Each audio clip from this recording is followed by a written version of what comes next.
a magistrate judge has unsealed previously redacted information relating to the FBI's search of former President Donald Trump's Mar-a-Lago home. The bulk of the material has to do with what has already been revealed in the ongoing battle over appointing a third party or a special master to review the information. The newly released sections of the affidavit show investigators were searching for a wide array of classified documents at Mar-a-Lago, including several types of top secret documents. It also shows that when Trump's lawyers handed over 38 documents marked top secret, secret, or confidential in June, they told investigators those documents had all been kept in a storage room at the resort. Some of the markings showed the documents contained FISA information or information that came from a confidential human source. Justice Department officials said at the time of their June 3rd visit, about 50 boxes remained in the room.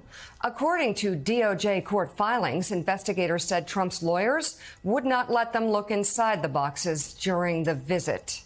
Let's bring in NBC News investigations correspondent Tom Winter. Tom, obviously disturbing. More information we learn, the more disturbing it is. The top secret information, the classified information that was contained in a beach club, a country club in Florida with no secure measures at all. What did we learn yesterday?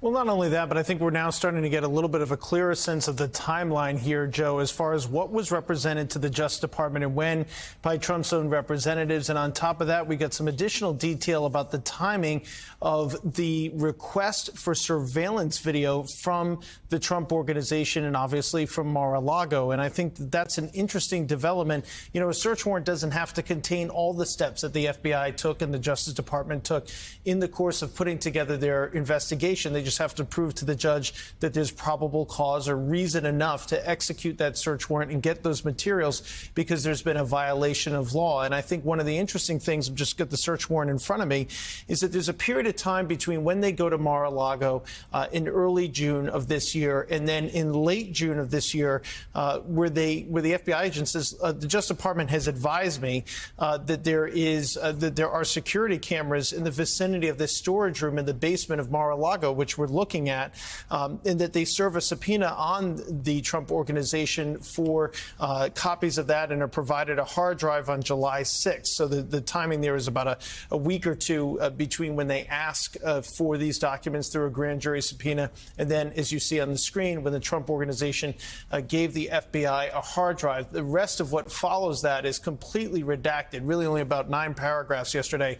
We were able to see that were redacted in full or in part. But I think that that's an interesting bit of timeline. And the key question for me, looking at this, trying to figure out, OK, what happened, who was talking to who saw what, who talked to the Justice Department and told them that there was a camera or cameras there? Did they notice it when they first went to Mar-a-Lago? Did somebody tip them off that these cameras are there? And then what gave them reason to ask for those hard drives or for those items of video from the Trump property, I think is really interesting here. So that's just one of the things that I'm kind of keying in on off of yesterday's filing. And Tom, this filing sort of lays out again how long it took to get all this stuff. It comes in drips and drabs. You get some of it in January, 15 boxes with highly classified material. That's not all of it. They go back in June, they get 50 more boxes. They say 50 boxes are remaining.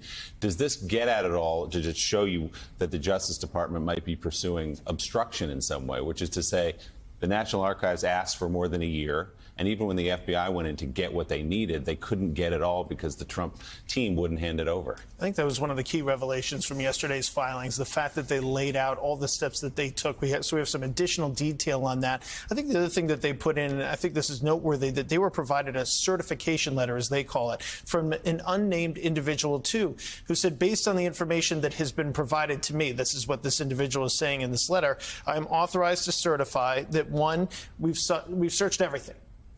and this is all that we have, and that we searched it after a subpoena. We've made no additional documentation. And then there was also at one point a certification or a statement that was made that, look, the only place that these documents could be is in the storage room. And as we now know from the image that we're looking at on screen, according to the FBI, that was very much not the case, that these top secret documents that we're looking at were actually found in Trump's office. So when you start to see those statements put in to this search warrant, it's very clear that, to me, that they're starting to look at this as a potential who is obstructing us, who were making what assertions to us. And Judge, there's a reason why we need to go in. We don't think we're getting the full story here. You know, Jonathan Lemire, a lot of questions about why. Yeah, there's still very much that we don't know.